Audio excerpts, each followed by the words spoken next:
What's up, folks? I'm Fonze, and this is Real Kakuro. It's been a while since I've done one of these videos. I don't really tend to do them too often, but I do still enjoy doing these puzzles a lot. Today I'm going to be doing a puzzle that it really gave me a lot of trouble for quite a while, actually. It's this one, number 330, in the middle of the page. It took me 46 minutes on my first attempt.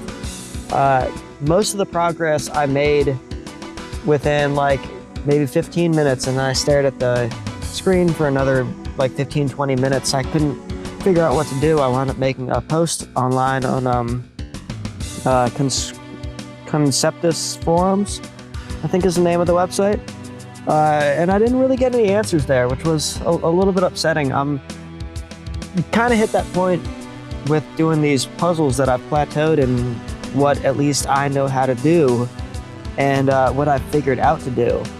And that's actually one of the reasons why I'm making this video, because I was very happy to see, to figure this out, to see what the solution was. It was something that I understood but didn't really think to apply.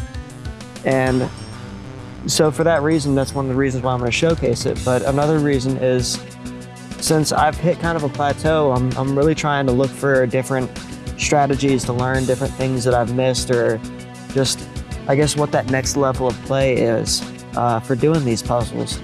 So for that reason, to the like 3 people out there that watch these videos, if there's any tips that you have that you've learned over your course of doing these puzzles as well, feel free to share them in the comments section. I would love to hear them.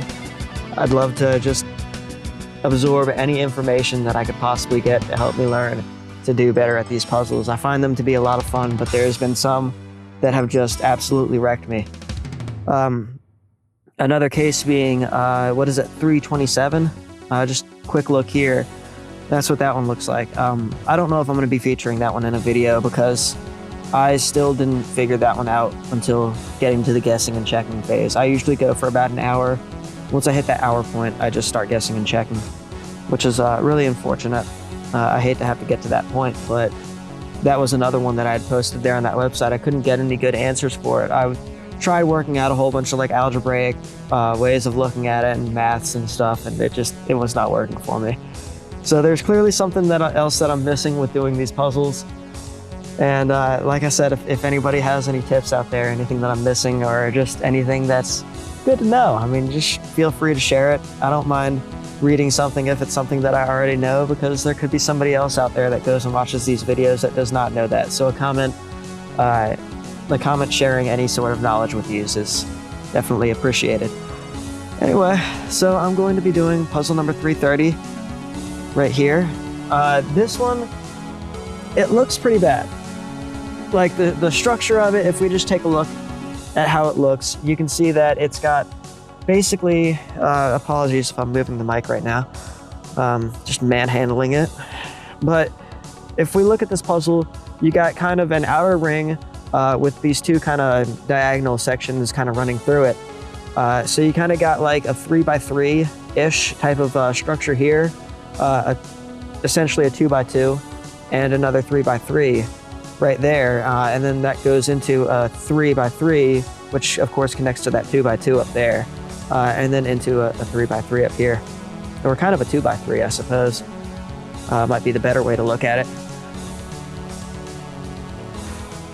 But it looks like a really bad shape of puzzle. It looks like it's going to be tough. There are a lot of easy numbers that we can start with, so we'll kind of start filling some of those in right now. But you'll see that we're gonna hit a point where things are gonna get a little bit on the rough side.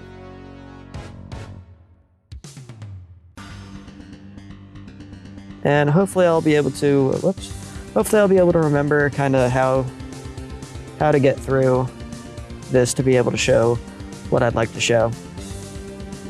So we've already passed a couple of our gimmies, which I guess I may as well just point out right now. This one right here, if you look at this column, it cannot have a 7 in it because of that 38. So that's going to make this one an automatic 8. So we could take that 8, 1, and 2, which is going to knock out this 2, 8, and 6. Likewise, this one right here for the 15 has to be greater than 6, and the 7 has to be less than or equal to 6. So We can take our 6 and a 1 and that 9 as well. We can also mark down this 2 and this 4 right over here. These 13s are going to wind up being big players. Really just this whole block of 2x2 right there is going to wind up being a very big player in what's going to happen here in a little bit. So we'll just kind of keep filling in some of these easy numbers. Nothing too bad.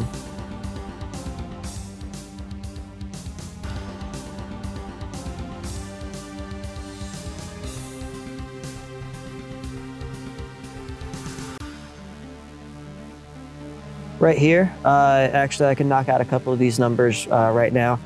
This row cannot have an 8 in it, so I can take these ones out. Oops. That was an 8 and a 5 and a 9.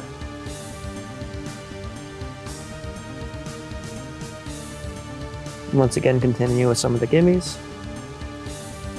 Looking at this 22, if this could still have that 6 in it, we would still have a question as to whether or not this could in fact have a 7. It could be a 9, 7, 6 going this way. But given that this one can only be a 5, 8, and 9, that one can only be an 8 and a 9, we can safely say that this can only be a 5, 8, and 9. Of course, can't have the 8 because of that. So that's actually already really helpful right there. These 13s, like I said, these are going to wind up being big players, so let's go ahead and fill them in right now. Normally for 13s, you would have 4, 5, 6, 7, 8, 9, kind of going like that. Now we can't have our 8 right here. We also can't have a 7 right there. And something that's going to be very important going forward with this puzzle is that these two squares are actually going to wind up being exactly the same. And you can, of course, always tell that because both of these clues are 13. So whatever this square is going to be the inverse of, adding up to 13. It'll be the inverse of that. And then likewise for this one, adding up to that one. It's kind of one of the special things about these puzzles is that anytime you have something like this, it's the same as like something like this and this.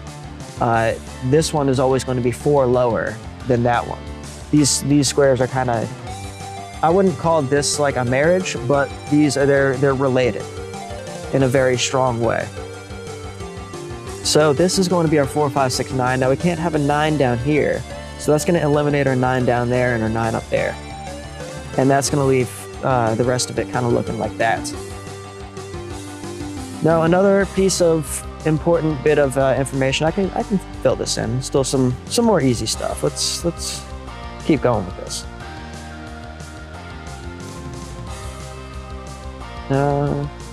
Get that.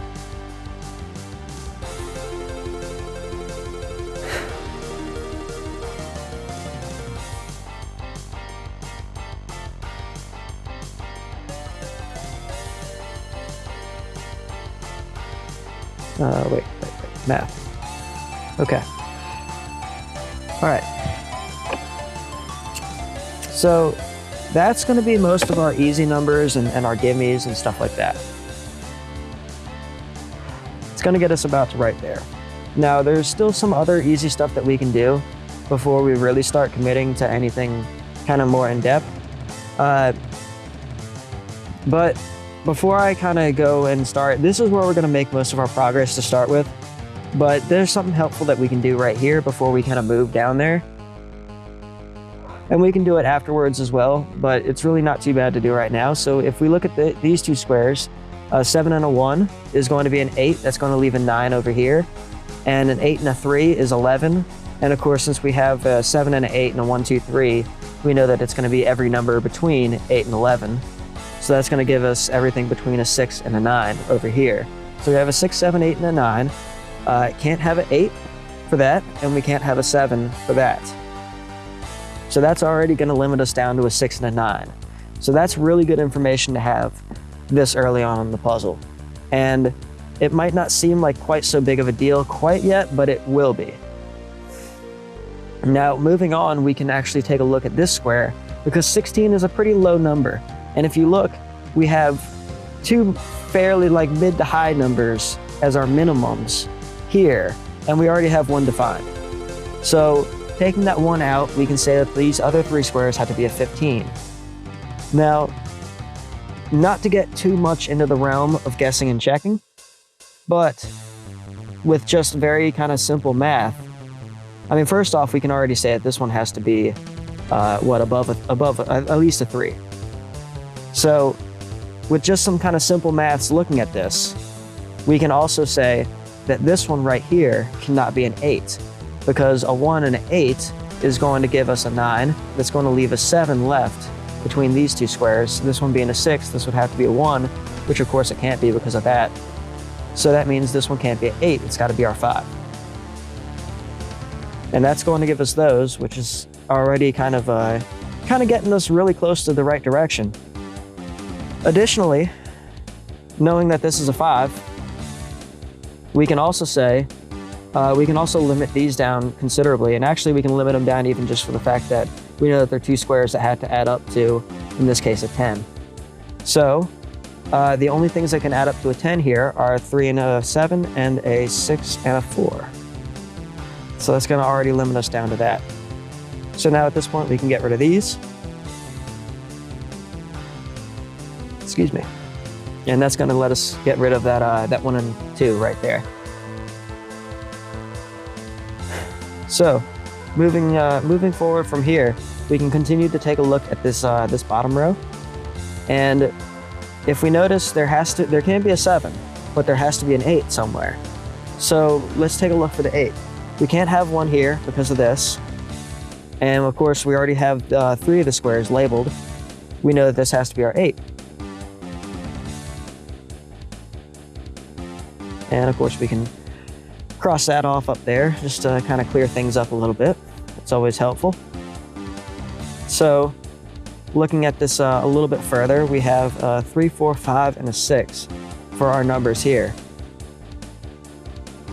Now, this is kind of where things, this is about where I got stuck. I think I might have had, a few of these other things kind of filled in, and I might have had things a little bit more consolidated in a few areas, but this was the point where I didn't really think to use this particular, just being observant about, in particular, this area right here. If we look at these 2 digits, there has to be a 6. So because there has to be a 6 somewhere in this row. So that it has to be somewhere in here, right? Well, if a 6 is here, that already covers us for this column. If a 6 is here, these 2 blocks are married. They are exactly the same. And maybe I should say they're twins. I don't know. They've got a very strong relationship going on to the point that they are exactly the same, and no matter what either one of them is, the other one will always be the exact same. They're deterministic of each other.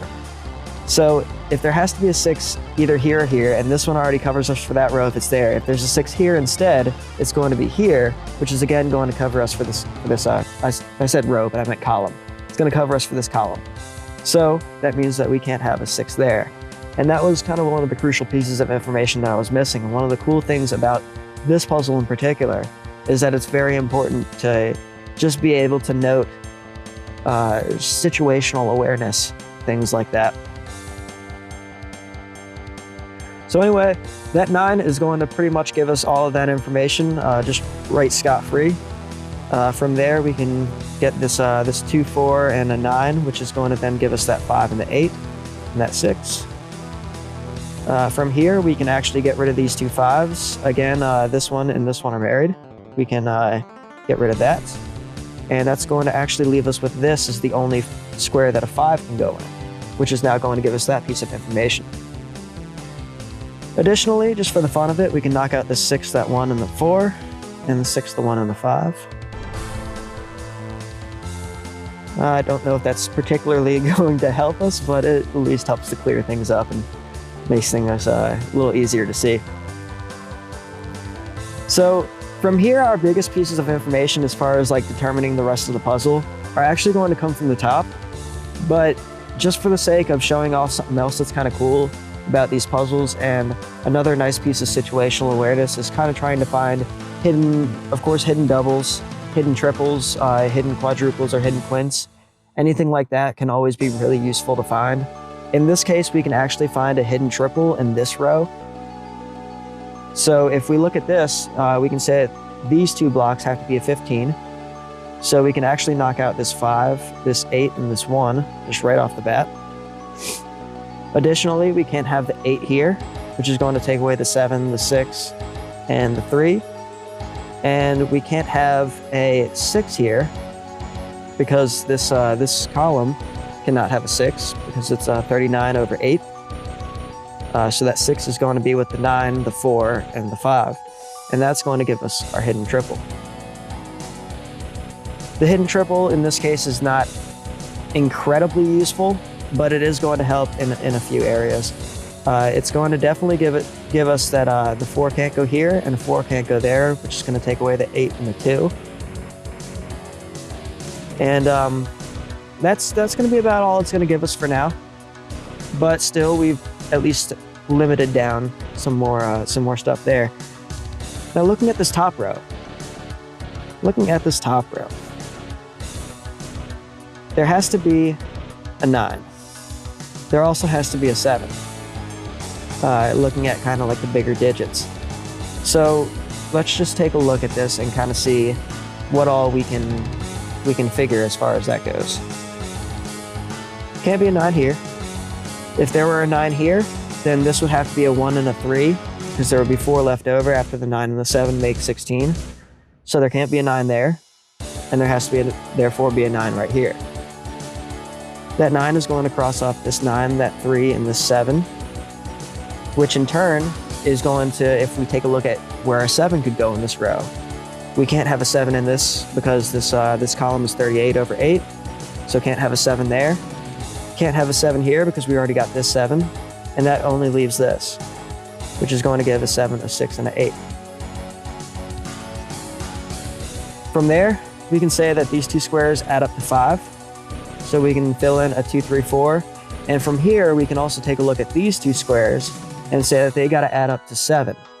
Now, being 7, we can't just look at like two digits being like the exact same and kind of cross them off like we could if they were an even number, if it was like a 3 and a 3 equaling 6.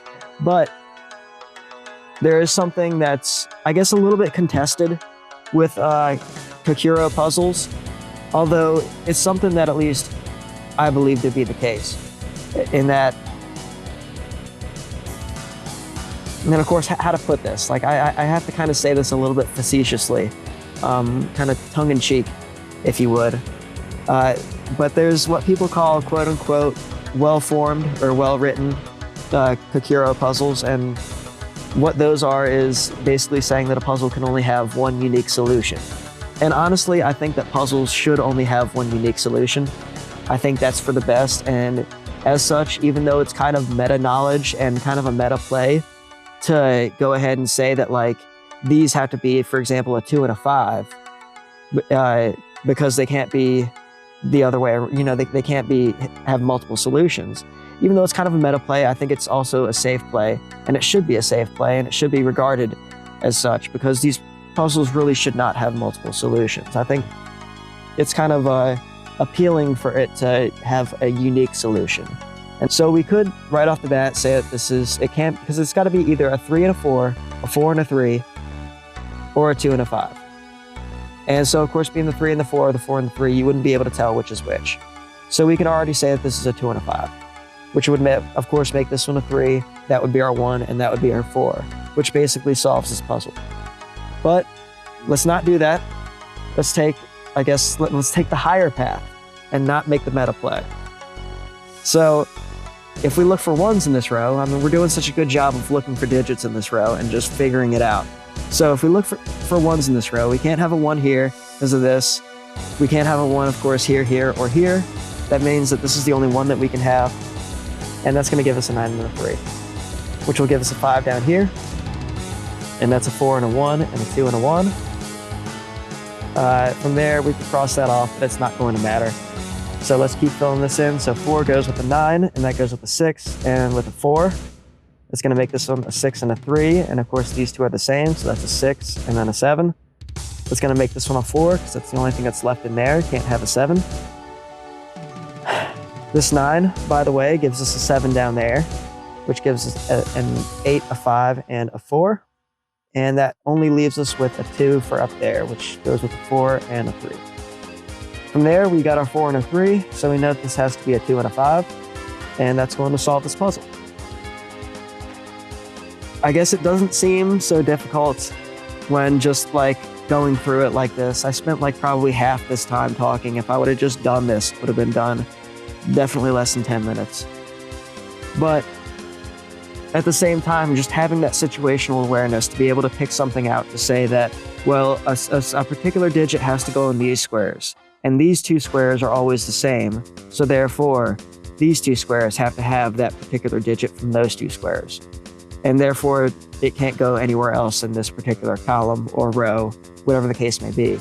Being able to take that sort of situational awareness, I think, is a very good tip and a very good way to just be able to move forward solving these puzzles and figuring out the relationships between 2 particular squares, like for example these 2, or the relationship between like this square and that square, or the relationship between like, you know, even like sets of squares like these and those. You can do all sorts of relationships in these puzzles, and that's one of the things that I really find appealing about them.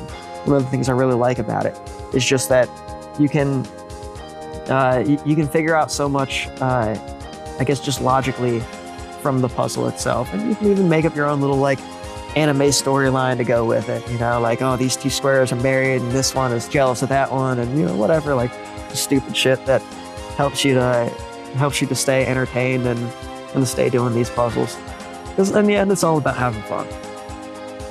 But of course, as I said at the beginning of this, there's still a lot of things that I do not know about these puzzles, so if you're taking the time to watch all of this, hopefully this is something that interests you, and either I encourage you to try and just give a few a shot, get started, start learning about the different strategies of it, and kind of the more that you know, the more fun it becomes. And I think that there's a lot of things like that in life. But there's a lot of things that are also not like that in life. And I would definitely put this in the category of the more that you know about it, the more fun they are to do. So give them a shot, try learning about them, try just going down the rabbit hole, because it's a really good time. I've done a ton of these puzzles at this point, and I don't regret the time spent doing it.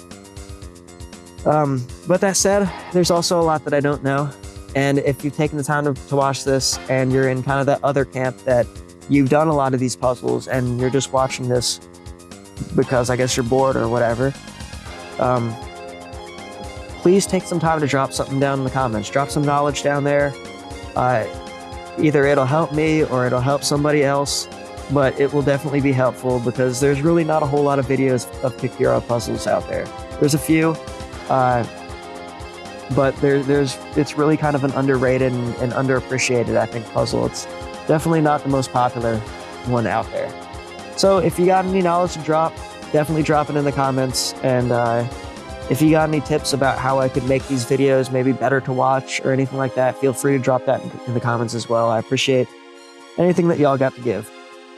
So that's going to do it for this one. Thank you for watching. And I'll see you in the next... Oh, fuck. Oh, no. I didn't mean to do that. I just destroyed my time. Oh, that's heartbreaking. But you live and you learn. Well, I didn't mean to do that. I don't like to actually change the time for what my first time was, so that's extremely unfortunate. But it is what it is. Thank you for watching, and see you in the next one. Bye.